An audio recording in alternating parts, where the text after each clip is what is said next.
राधे कृष्णा। श्रीमद् भगवत गीता अध्याय 4 दिव्य ज्ञान। भगवान श्री कृष्ण ने कहा, मैंने इस अमर योग विद्या का उपदेश सूर्यदेव विवस्वान को दिया और विवस्वान ने मनुष्यों के पिता मनु को उपदेश दिया और मनु ने इसका उपदेश इक्ष्वाकु को दिया। इस प्रकार इस परम विज्ञान गुरु परंपरा द्वारा प्राप्त किया गया और राज ऋषियों ने इसी विधि से इसे समझा, किंतु कालक्रम में यह परंपरा छिन्न हो गई, अतः यह विज्ञान यथा रूप में लुप्त हो गया लगता है। आज मेरे द्वारा वही यह प्राचीन योग यानी परमेश्वर के साथ अपने संबंध का विज्ञान तुमसे कहा जा रहा है, क्योंकि तुम मेरे भक्त तथा मित्र हो, अतः तुम इस विज्ञान के दिव्य रहस्य को समझ सकते हो। अर्जुन ने कहा, सूर्यदेव विवस्वान आपसे पहले हो चुके हैं, आपसे ज्येष्ठ हैं, आपसे बड़े हैं, तो फिर मैं कैसे समझूं कि प्रारंभ में भी आपने उन्हें इस विज्ञान का उपदेश दिया था। श्री भगवान ने कहा, तुम्हारे तथा मेरे अनेकानेक जन्म हो चुके हैं, तुम्हें मुझे तो उन सबका स्मरण भी नहीं है, किंतु हे परम तप तुम्हें इसका स्मरण नहीं रह सकता है। यद्यपि मैं अजन्मा तथा विनाशी हूँ और यद्यपि मैं समस्त जीवों का स्वामी हूँ, तो भी प्रत्येक युग में मैं अपने आदि दिव्य रूप में प्रकट होता हूँ। हे भरतवंशी, जब भी और जहाँ भी धर्म का पतन होता है और अधर्म की प्रधानता होने लगती है, तब मैं अवतार लेता हूँ। भक्तों का उद्धार करने, दुष्टों का विनाश करने तथा धर्म की फिर से स्थापना करने के लिए मैं हर युग में प्रकट होता हूँ। जन्म कर्म। हे अर्जुन, जो मेरे आविर्भाव तथा कर्मों की दिव्य प्रकृति को जानता है, वह इस शरीर को छोड़ने पर इस भौतिक संसार में पुनः जन्म नहीं लेता, अपितु मेरे सनातन धाम को प्राप्त होता है। आसक्ति, भय तथा क्रोध से मुक्त होकर, मुझ में पूर्णता तन्मय होकर और मेरी शरण में आकर बहुत से व्यक्ति भूत काल में मेरे ज्ञान से पवित्र हो चुके हैं। इस प्रकार से उन सबों ने मेरे प्रति दिव्य प्रेम को प्राप्त किया है। जिस भाव से सारे लोग मेरे शरण ग्रहण करते हैं, उसी के अनुसार मैं तुम्हें फल देता हूँ। हे पार्थ, प्रत्येक व्यक्ति सभी प्रकार से मेरे पथ का अनुगमन करता है। इस संसार में मनुष्य सकाम कर्मों में सिद्धि चाहते हैं, फलस्वरूप वे देवताओं की पूजा करते हैं। निसंदेह इस संसार में मनुष्यों को सकाम कर्म का फल शीघ्र प्राप्त होता है। प्रकृति के तीनों गुणों और उनमें संबद्ध कर्म के अनुसार मेरे द्वारा मानव समाज के 4 विभाग रचे गए। यद्यपि मैं इन व्यवस्था का स्रष्टा हूँ, किंतु तुम यह जान लो कि मैं इतने पर भी अव्यय अकर्ता हूँ। मुझ पर किसी कर्म का प्रभाव नहीं पड़ता, ना ही मैं कर्म फल की कामना करता हूँ। मुझ पर किसी कर्म का प्रभाव नहीं पड़ता, ना ही मैं कर्म की कामना करता हूँ। जो मेरे संबंध में इस सत्य को जानता है, वह भी कर्मों के फल को पाश में नहीं बांधता। प्राचीन काल में समस्त मुक्त आत्माओं ने मेरे दिव्य प्रकृति को जान करके ही कर्म किया, अतः तुम्हें चाहिए कि उनके पद चिन्हों का अनुसरण करते हुए अपने कर्तव्य का पालन करो। कर्म क्या है और अकर्म क्या है, इसे निश्चित करने में बुद्धिमान व्यक्ति को मोहग्रस्त हो जाते हैं। अतः मैं तुमको बताऊंगा कि कर्म क्या है, जिसे जानकर तुम सारे अशुभ से मुक्त हो सकोगे। कर्म की बारीकियों को समझना अत्यंत कठिन है, अतः मनुष्य को चाहिए कि वह ये ठीक से जाने कि कर्म क्या है, विकर्म क्या है और अकर्म क्या है। जो मनुष्य कर्म में अकर्म और अकर्म में कर्म देखता है, वह सभी मनुष्यों में बुद्धिमान है और सब प्रकार के कर्मों में प्रवृत्त रहकर भी दिव्य स्थिति में रहता है। जिस व्यक्ति का प्रत्येक प्रयास इंद्रिय तृप्ति की कामना से रहित होता है, उसे पूर्ण ज्ञानी समझा जाता है। उसे ही साधु पुरुष ऐसा कर्ता कहते हैं, जिसने पूर्ण ज्ञान की अग्नि में कर्म फलों को भस्मसात कर दिया है।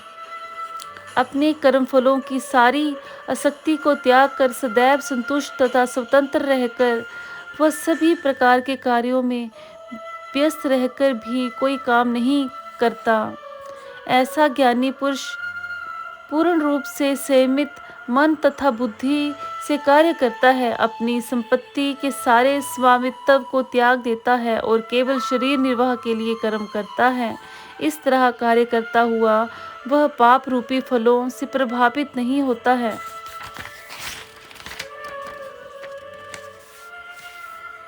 जो स्वतः होने वाले लाभ से संतुष्ट रहता है, जो द्वंद्व से मुक्त है और ईर्ष्या नहीं करता, जो सफलता तथा असफलता दोनों में स्थिर रहता है, वह कर्म करता हुआ भी कभी बंधता नहीं।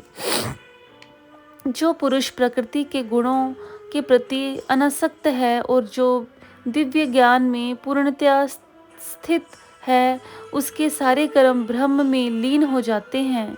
जो व्यक्ति कृष्ण भावनामृत में पूर्णतया लीन रहता है, उसे अपनी आध्यात्मिक कर्मों के योगदान के कारण अवश्य ही भगवत धाम की प्राप्ति होती है, क्योंकि उसमें हवन आध्यात्मिक होता है और हवि भी आध्यात्मिक होती है।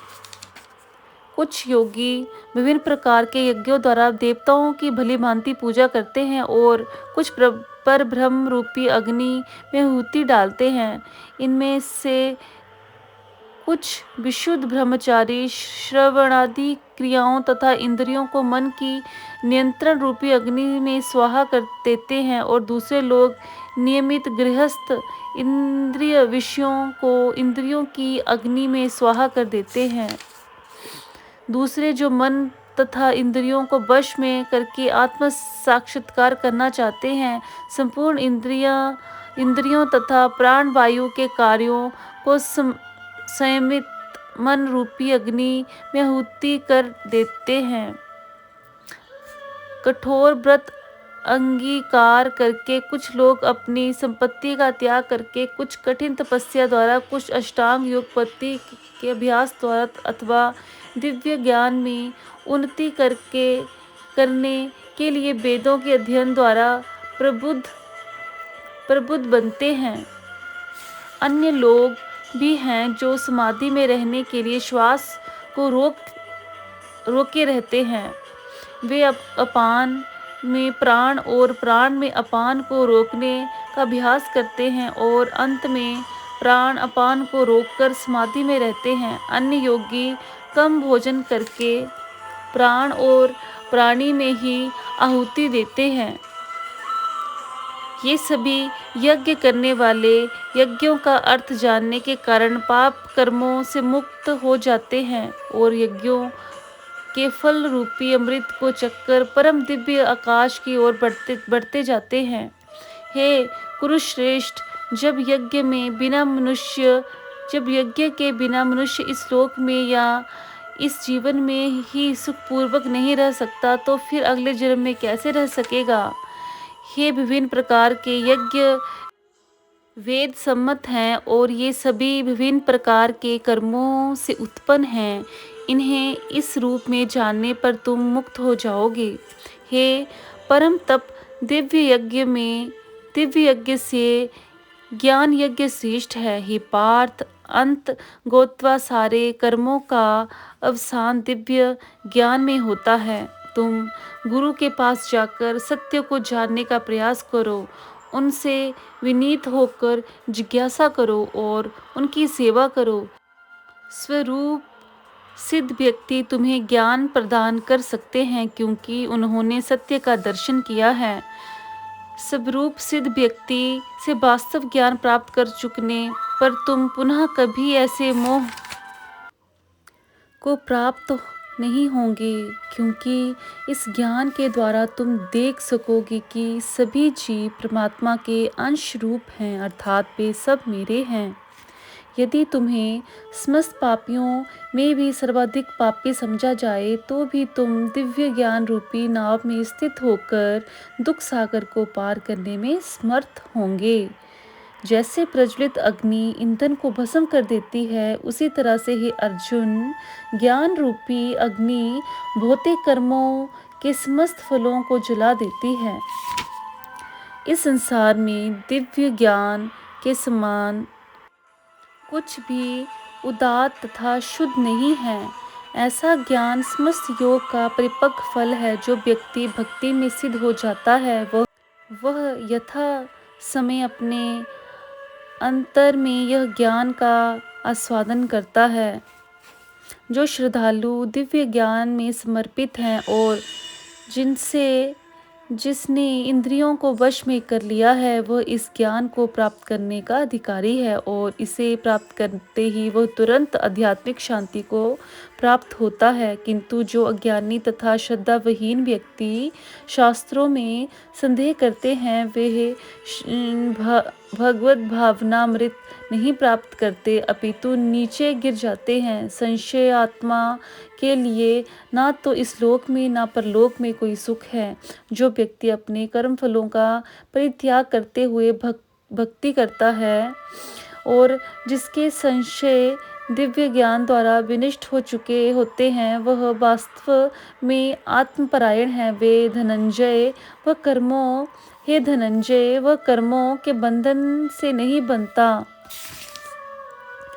अतएव तुम्हारे हृदय में अज्ञान के कारण जो संशय उठे हैं, उन्हें ज्ञान रूपी शस्त्र से काट डालो।